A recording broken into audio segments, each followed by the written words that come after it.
В эфире программа «Актуальное интервью» в студии Дарья Короленкова. Здравствуйте. Федеральный закон об исполнительном производстве гарантирует законность, уважение чести и достоинства, а также соразмерность объема требований взыскателя и мер принудительного исполнения.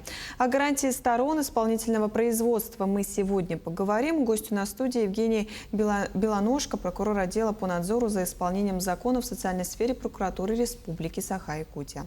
Евгений Евгеньевич, здравствуйте. Здравствуйте, Дарья. Расскажите, пожалуйста, про состояние законности в республике, именно в сфере надзора и за исполнением законов судебными приставами. В 2025 году прокурорами республики при осуществлении надзора за исполнением законов судебными приставами выявлено 1292 нарушения закона, принесено 533 протеста на незаконные постановления судебных приставов, внесено 334 представления об устранении нарушений закона, по результатам рассмотрения которых 129 должностных лиц привлечены к дисциплинарной ответственности. Кроме того, прокурорами республики за 2025 год разрешено 3862 обращения граждан и организаций на нарушение законодательства об исполнительном производстве, из которых 655 обращений были признаны обоснованными, то есть удовлетворенными. Давайте, можно рассказать о роли органов прокуратуры, в исполнительном производстве, если конкретно рассматривать. Органы прокуратуры осуществляют надзор за исполнением законов судебными приставами. Организованно распорядительными документами Генеральной прокуратуры прокурорам предписано при осуществлении надзора уделять особое внимание исполнительным производствам, представляющим социальную значимость. Это такие исполнительные производства, как о взыскании заработной платы, задолженности по алиментам, предоставлении жилья, об обеспечении лекарственными препаратами, техническими средствами реабилитации, а также по исполнительным производствам, где участниками производств являются социально уязвимые категории граждан. Это пенсионеры, инвалиды, несовершеннолетние, многодетные, малоимущие семьи, а также военнослужащие, мобилизованные граждане и члены их семьи. А также предписано осуществлять надзор и обеспечить соблюдение прав и законных прав взыскателей и должников. Евгений Евгеньевич, какие гарантии установлены законом для сторон именно исполнительного производства? Сторонами у нас исполнительного производства являются взыскатель и должник. Если мы будем детально изучать федеральный закон об исполнительном производстве, то мы не увидим там какую-нибудь норму или статью, которая прямо бы закрепляла гарантии для сторон исполнительного производства. Вместе с тем, анализ норм федерального закона об исполнительном производстве дает нам возможность выделить ряд гарантий как для должника, так и для взыскателя. Если говорить об гарантиях для должника, то можно выделить одну из гарантий – это сохранение прожиточного минимума. То есть закон защищает права должника тем, что не разрешает судебному приставу взыскивать больше, чем у должника должно остаться как минимум прожиточный минимум, чтобы он мог обеспечить себя, членов своих семьи, и достойно проживать. Вторая гарантия – это гарантия ограничения ареста. То есть законом установлен перечень имущества, на которое не подлежит обращению взыскания. Это такое имущество, как, к примеру, единственное пригодное для проживания жилье. То есть если у гражданина единственное жилье, ни один орган, ни один судебный пристав не может обратить на него взыскание. То есть если, естественно, несколько жилья у человека, то при наличии огромной задолженности может быть обращено взыскание на какую-то из квартир. Также под защитой находится у нас транспорт, но не для всех категорий граждан, а именно для инвалидов. То есть если транспортное средство используется для обслуживания, перевозки, жизненно необходимо для инвалида, то оно не под защитой государства и не подлежит на него обращению взыскания. Госнаграды, различные памятные знаки отличия тоже не подлежат. Ну, применительно, наверное, к Республике Саха-Якутия нужно отметить, что также под защитой находится скот, да, то есть, который не используется в целях предпринимательской деятельности. То есть оленеводы в целом под защитой государства, и если они не занимаются исключительно предпринимательской деятельностью, а содержат, как ведут традиционный образ жизни, то их имущество также под защитой государства, но не подлежит обращению взыскания.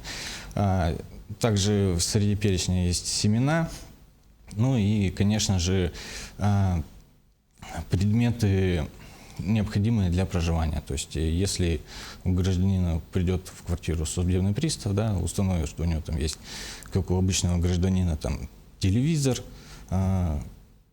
чайник, да, то есть оно не подлежит взысканию, обращению взыскания. Но если будет установлено, что там, допустим, как бывает зачастую, несколько телевизоров, то на какое-то из этого имущества судебный пристав может обратить взыскание и отправить это имущество на реализацию, на принудительную. Кроме того, под защитой также закона находится топливо, необходимое для приготовления пищи и для отопления жилого помещения. Тоже не подлежит обращению взыскания. Вторая гарантия, которая установлена для должника, это гарантия выбора имущества, на которое можно обратить взыскание. То есть, как я уже приводил пример, да, с телевизорами. Если у гражданина несколько телевизоров и, допустим, 2, да, то на один по закону можно обратить взыскание, на другой нет. То есть гражданин сам определяет, на какое имущество он готов обратить взыскание, чтобы понизить свою задолженность. Перейдем к гарантиям для взыскателей. Здесь перечень не такой большой, как у должника. Здесь речь идет о гарантии о получении имущества. То есть в любом случае гражданин и закон ему гарантируется получение присужденной судом денежной суммы, да, либо какого-то имущества.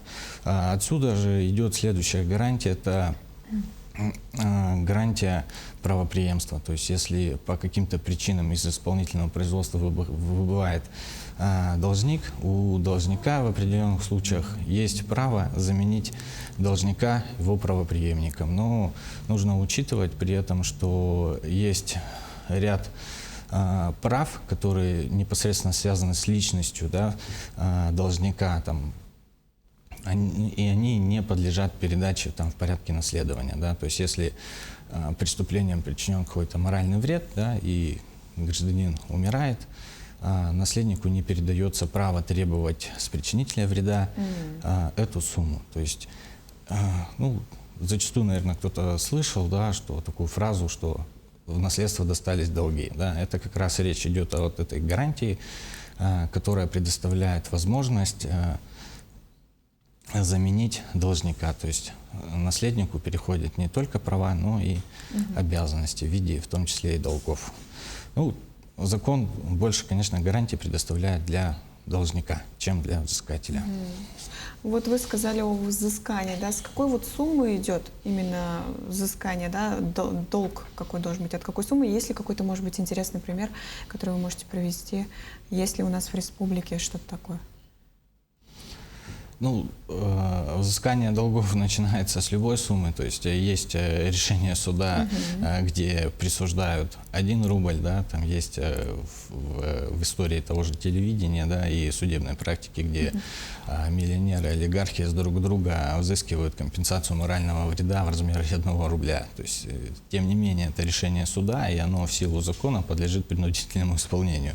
То есть, независимо от того, какая сумма будет, должно быть возбуждено исполнительное производство и принят комплекс мер для принудительного исполнения решения суда, если должник добровольно, да, в установленный законом срок его не исполняет. Максимальных сумм тоже законом не ограничивается максимальными суммами, то есть сумма может быть любая, хоть 1 копейка, хоть 1 рубль. Вот какие нарушения чаще всего допускаются именно судебными приставами и иными организациями? Вот в чем их причина и возможно ли их предотвратить как-то? самое такое типичное нарушение, с которым встречаются прокуроры, можно сказать, ежедневно, это непринятие комплекса мер, да, по принудительному исполнению решения суда. Да. То есть как у нас зачастую построена работа судебного пристава. Да. Приходит исполнительный лист, возбуждается исполнительное производство. При возбуждении через программу, в которой работает судебный пристав, автоматически направляются запросы во все регистрационные органы, то есть это в налоговую, там, в пенсионный фонд, откуда пристав в течение недели получает всю информацию о должнике, да, то есть устанавливает, работает он, не работает, получает пенсию или не получает пенсию, если у него регистрация на территории Российской Федерации, где зарегистрирован и так далее. Получив эту информацию, да, пристав также видит, допустим, наличие банковских счетов и отправляет постановление в банк о взыскании средств, находящихся на банковском счете. И зачастую просто ждет, когда на счет должника поступят денежные средства, да, и банк спишет и перечислит на депозитный счет судебному приставу. Это типичное нарушение. Каждый прокурор с этим все время сталкивается, и как раз здесь у нас большая часть меры реагирования, где мы указываем судебным приставам на то, что необходимо еще в Ростехнадзоре запросить, да, сведения о самоходных транспортных средствах, выйти в адрес должника, посмотреть его имущественное положение, о том, что я уже приводил пример, да, с телевизорами, то есть оценить качество жизни, также отобрать объяснение от должника, что чем он занимается, где работает, где не работает. То есть если не официально работает, то чтобы принять меры к его официальному трудоустройству, чтобы была возможность обратить взыскание на заработную плату, да, должника. Еще одно из типичных нарушений – это не обращение взыскания на имущество должника. То есть также получает судебный пристав информацию, что есть имущество, но есть ряд определенных проблем с установлением этого имущества и обращением на него взыскания. То есть также прокуроры, внося представление в службу судебных приставов, ориентируют на то, что необходимо его установить, наложить арест и обратить на него взыскание. Также еще одним из типичных нарушений это является неправомерное окончание исполнительного производства. Да? То есть судебный пристав, работая по исполнительному производству, устанавливает, приходит к выводу, потому что у должника нет имущества и, грубо говоря, с должника нечего взыскать. И оканчивает исполнительное производство в связи с невозможностью исполнить решение суда. И оканчивает. Проверяя такие исполнительные производства, прокурор как раз обращает внимание на то, чтобы была принята полнота исполнительных действий. То есть, чтобы во все возможные органы были сделаны запросы, получены ответы, и только после анализа этих всех ответов и проверки в адресе фактического имущественного положения должника, тогда только будет соглашаться прокурор с решением об окончании исполнительного производства. Также зачастую встречается такое нарушение, как излишнее взыскание. Да? То есть мы уже говорили, да, про прожиточный минимум, да, который должен остаться у должника. Но зачастую получается ситуация, что пристав направляет, допустим, постановление об удержании из заработной платы и на обращение взыскания на денежные средства, находящиеся на банковском счете. То есть большинство населения у нас получает заработную плату на банковскую карту. При расчете работодатель удерживает денежные средства изначально при начислении заработной платы, их автоматически переводит в службу судебных приставов. Дальше денежные средства поступают на банковскую карту, и банк видит поступление денежных средств, и также еще по постановлению судебного пристава списывает часть денежных средств и тоже переводит судебному приставу. В итоге гражданин, зная, что у него в день зарплаты, открывает в день зарплаты свой банковский счет, в приложении смотрит, а у него, можно сказать, 0 осталось. и сразу начинает выяснять, в чем причина. Причина как раз в том, что излишнее взыскание, и здесь как раз необходимо вмешательство органов прокуратуры для защиты его прав. Ну, чтобы избегать этих ситуаций, то есть гражданин, ну, если уж так получилось, что попал в такую ситуацию, что он кому-то должен, что с него что-то взыскивают, то необходимо самому в том числе принимать меры по защите прав. То есть если он знает, что у него есть возбужденное исполнительное производство, что он должен, нужно обратиться в банк, во-первых, где он получает денежные средства, заработную плату, уведомить о том, что у него есть исполнительное производство, что он работает в такой-то организации, и будут на этот банковский счет приходить денежные средства, и что их не нужно списывать, перечислять приставам, потому что уже работодатель удерживает. Если же все-таки произошла такая ситуация, надо незамедлительно обратиться к судебному приставу и сообщить о том, что у него удержали. Пока денежные средства находятся на депозитном счете, пристав может вернуть денежные средства. Ну, если, конечно, уже ушли денежные средства взыскателю, то также их можно вернуть, но необходимо принять немного больше усилий для их возвращения. Ну, вместе с тем, в практике это часто встречается, и часто денежные средства возвращаются должнику излишне удержанные. Ну, я думаю, многие жители возьмут себе на заметку. Спасибо, Евгений Евгеньевич, что сегодня к нам пришли в гости. Пожалуйста. Это была программа «Актуальное интервью». До встречи. До свидания.